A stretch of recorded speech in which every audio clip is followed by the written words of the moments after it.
Hey, what's up? I'm Casey and this is CaseyReacts. Today we're going through malicious compliance on Reddit. Malicious compliance is a sub dedicated to people following orders or rules as maliciously as they possibly can for the best outcome. Alright, let's get right to it. Smug guy wants to order for the table, so I make sure he gets his wish. I worked as a server for a small brand new family owned restaurant. The place was one step below white tablecloth and had a bar on one side with the restaurant on the other. The owners were awesome and provided industry professionals to train us on how to best treat a customer and maximize our tips. As an example of how effective this training was, on opening day, I dropped an entire tray of drinks down on a woman's back, yet this family returned several more times and would only let me serve them. The owner brought them a parka the first time they returned. You see, I think this is so unfair. This guy drops drinks all over his customer and they always ask for him back, but the second that I sell somebody's house for a rare Pokemon card, I'm never allowed to house sit again. It's so stupid. One technique we were taught was to establish who is paying from social cues and to make sure that they are happy. If a customer comes in and you believe the man is paying, you make the woman feel like a queen. When it's time to pay, she'll likely encourage a higher tip. It's incredibly effective. As I finished taking an order, I noticed a family of 4 being sat in my section and stopped by immediately to introduce myself. My assessment is this: husband and wife, very nicely dressed, their beautiful early 20s daughter, my age, and what I gather is her boyfriend wearing a suit and tie. Dad is clearly paying, but aspiring businessman here interrupts mom when she's ordering her drink to inform me that he'll be ordering for the whole table. If looks could kill, the father probably would have taken out this young man and probably 10 people in the bar area. Oh buddy, your night is not going the way you thought. I can't imagine the gall that this guy has to say, hey, I'm going to order for everyone at the table, you can't stop me. How would you possibly get away with that? How would anybody let that happen? Every time I returned to the table, I would face him, only to look at him and talk to him, turning my back on the father. Daughter asked for something, I don't remember what, and without ever acknowledging her, I asked him, may she have that? He barely stammered out a yes. When I brought the bill, I set it in front of him. They hung around for a while, and I continued to check in and refill drinks while the bill remained untouched. I think Dad was making him sweat. Oh my god, I would not be able to handle being in that situation. Even as a server, that would be so awkward. Eventually, Dad grabs the bill and puts his card in. I brought back the receipt and thanked the young man for coming in and walking away. Oh, that's a power move right there. Thank the guy that's not paying that order for everyone. Oof. I was returning from another table when they were getting up from the table, and the young guy moved to the door at the speed that made lightning look slow. The other 3 were all smiles, and the dad looks across the dining room and mouthed, thank you. I gave him a smile and a nod and continued on my way. The tip amount's a number I don't remember, but I know it was good. Really good. It must have been a small wedding because I never received an invite. Yeah, no, I can't see any invites being sent out at that point. But god, that must have been fun. Owner refused to let me do jury duty. This was back in the 80s, my first job working as a maintenance man at a local hotel. I'd been working there part-time since I was 16, and when I turned 18, I got a notice to attend jury duty. I picked a week and I let my boss know. The owner of the hotel found out. He was always a completely unreasonable jerk to all the employees, and sees me in the hallway and tells me that I need to do whatever it takes to get out of jury duty because he needs me at the hotel that week for a large dog show, clogged drains, etc. And if I'm not at work, I'm fired.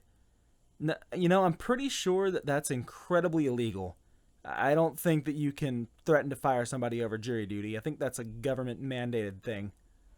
When I get to jury duty, day 1, I get selected to a week-long trial, and the judge asks jurors if there's any reason we can't serve on the jury. They go around. When they get to me, I'm nervous. Never been in court before, and I'm too scared to lie.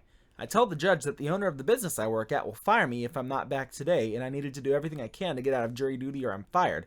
Other than that, I'm fine serving. The judge looks pissed. The judge has me approach the bench, asks for the name of the owner, location, etc., then he hands the court officer a paper and says something to the officer. The judge still looks pissed. I'm told to return to the jury box. About an hour later, still selecting a jury, the officer returns with the owner, visibly shaken in handcuffs, and walks to the front of the judge's bench. The owner is standing in front of the judge. The judge asks him questions for which he apologetically tries to worm out of. Then the judge, looking even more pissed, instructs him that I'll be here for jury duty, I will serve as long as I need to, and he should not do anything to retaliate against me, and that the judge is filing charges and will be instructing the clerk to check with me regularly, and if for any reason I am fired or face any disciplinary action at work, he will hold the owner in contempt, violation of a court order, etc., a bunch of legal stuff, and he'll spend time behind bars thinking about how important jury duty is. Then the judge makes him apologize to me in court. Oh my god, that judge is amazing, and my prediction was right. There is definitely no legal way that this guy can fire him. I made it onto the jury and I served the week. I reported back to work the following week. I expected some blowback, but I never got fired. None of my shifts were changed, and I got paid for my time in jury. I didn't ask why I got paid. The clerk did check back a few times, and I was told to call the judge's clerk's direct phone number if anything happened. It was awesome. I was pretty much bulletproof and worked until I saved enough to go back to school. Why can't I have the judge on my side? Every time I have to talk to them, they're like, you gotta stop speeding, and I'm like, ugh, why? Douche gets more than he wanted, complains, and then less than he wanted. I've been working in bars for years, and this has to be one of the best F yeah moments of my life. I worked with this guy who was always on it, super smart, never lost for words, very funny, and genuinely one of the most professional bartenders I've worked with. This was an exceptional night. We worked 2 to a station on really busy nights, like 3/4 deep kind of a night, so I had a front row seat to this gym. Greasy douchebag is waiting in front of our station with his elbow on the bar not facing us. Getting a little annoyed that he's blocking people from getting served, Sam taps him on the arm. Hey man, you want anything? In a sec, mate. As he shoos him off and continues greasing on this drunk girl. Starting to change his attitude, Sam quips back. You're blocking people from the bar, man. Crap or get off the pot. Ooh, I start to slow down. Where is this going? Greasy doucheface screws up and looks Sam up and down. Give me a Coke, he barks with no manners. Ugh, I hate people like that. This is why I could never be in the service industry, because I've got too much of a mouth on me. I can't honestly say that I would respond well to that. Sam whips a glass behind his back and catches it in his left hand, ice in the glass on the bar, throws a straw in the air as he pours Coke from a soda gun. $2.50, thanks, as Sam spins around and enters it into a till. The douche is staring at his drink. What is this? A Coke, as you asked, Sam said with impatience and vex. That is not what I asked for, he responded. If I wanted ice, I would have asked for ice, pushing the glass back at Sam. Sam picks up the glass with both hands and did something that I was not expecting. He apologized. You are so right. I am so sorry. How stupid of me. Let me fix that for you. That's not good. I've done this whenever I was working retail at a grocery store. It's not a good point for a worker to be that creepily friendly to you. Sam grabs the soda gun, pours Coke all over the bar counter. The douche jerks his arm away, not because he notices it, but because his shirt's getting wet. His anger palpable. If you wanted a freaking glass, you would have asked for one, Sam spouts as he throws a straw in the puddle, turns his back, walks off, and flips the bird. My hero.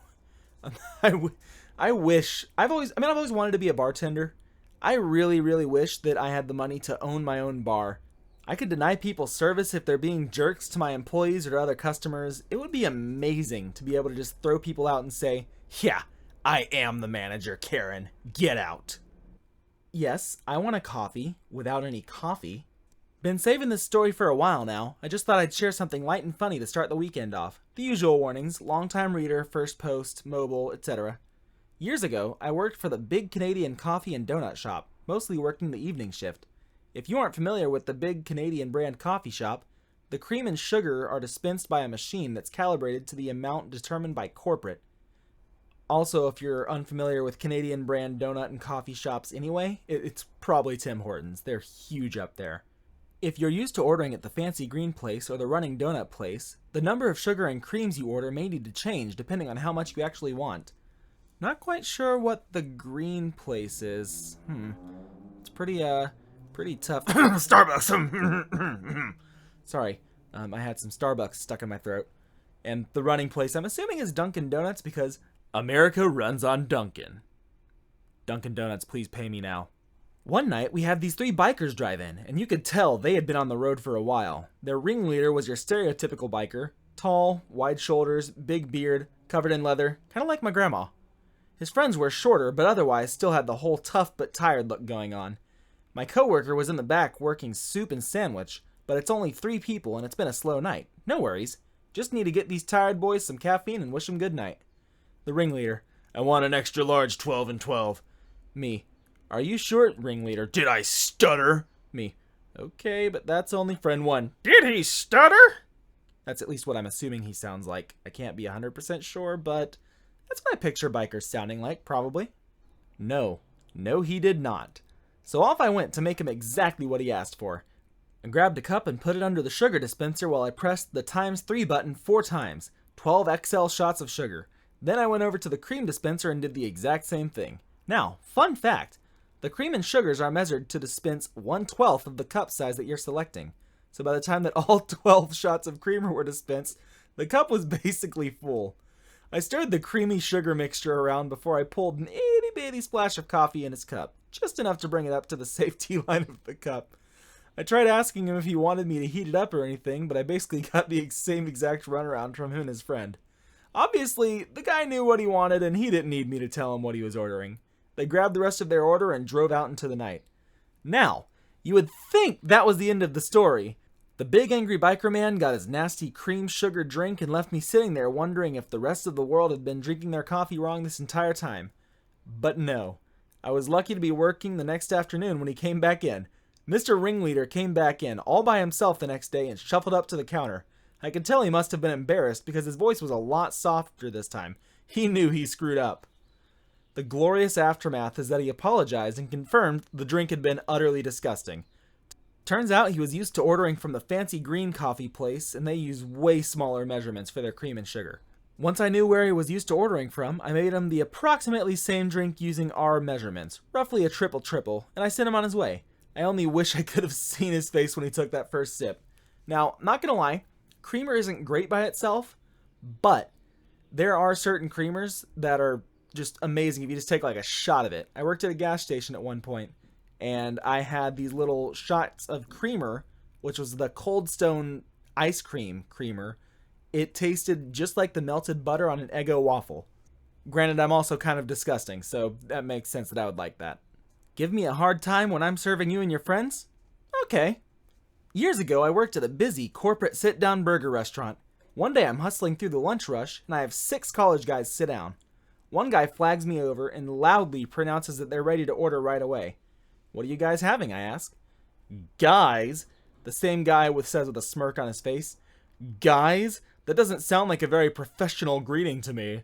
I work at a restaurant too, and if I walked up to a table and asked, "What are you guys having?" my manager would probably let me know that was inappropriate. The other guys at the table look kind of uncomfortable at this exchange and just silently sit there. The main guy looks around at all of them and he keeps going. Why don't you come up to us again and do it right? Ugh. You gotta hate people like that. I've known people like that, and there's a reason that known means past tense. You don't want to associate with that guy. At this point, I'm looking around at my massive section of tables and getting the distinct feeling I'm going to be at this table forever. I'm trying not to lose my cool, so I smile. Sure, I say. I take several steps back and walk up again. Gentlemen, how you all doing? Ready to order? The main guy smirks and nods. I look directly at him. How about you, Chief? What are you having today? Some of the other guys laugh. He looks angrily at me, but orders his burger and a drink. I get everyone's order and hustle off. I return with drinks a little while later. I set everyone's drinks down and do my main guy last. Here you go, boss. I leave before he can say anything. Through the course of their meal, I call him a different nickname every time. You need a refill, pal? How's your burger, buddy? Need more ketchup, bro? Can I get that plate out of your way, dude? Any dessert for you, amigo? Need me to split your check, brother? Make sure to leave me one signed copy, muchacho. So by this time, the guy is boiling. His friends are loving it, though. As time has gone on, the rest of them keep looking at me expectantly. What nickname next? Finally, they all get up to leave. The lunch rush has ended, and I'm chilling at this point. I casually walk up to them. Thank you, gentlemen, for coming in. The rest of the group is smiling. I look at the main guy, and you have a fantastic day, hoss. The rest of the guys cheer. They all head out. I grab their receipts on the table. Surprise, surprise, the main guy left me 0 for a tip. I didn't care. It was all worth it. Seriously, I aspire to be this petty one day. If I'm like in my 80s, if I ever live that long, God, I hope I don't live that long, and I am not this level of petty, give 2 weeks notice?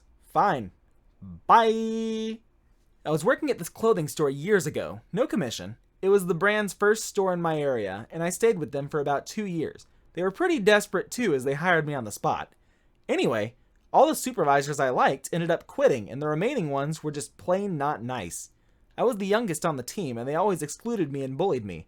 I guess jealousy, which I never understood, because although I got positive reviews and customers making sure to point out that I helped them, we did not have sales commissions. I just liked to help, and I liked fashion. I also was in school, and they often called me to cover for people. School was close by, so I could be there fast. I was always adaptable for them, but this one supervisor just had it out for me. My hours got cut, they were messing with my mental health. I needed a change. I applied to this other job and was quite sure I got it. I decided I would book 2 weeks off work, around the time the start date would have been. My supervisor did not even want to let me have that time off, despite it being the only days other than exams I had booked off in 2 years. And they are unpaid.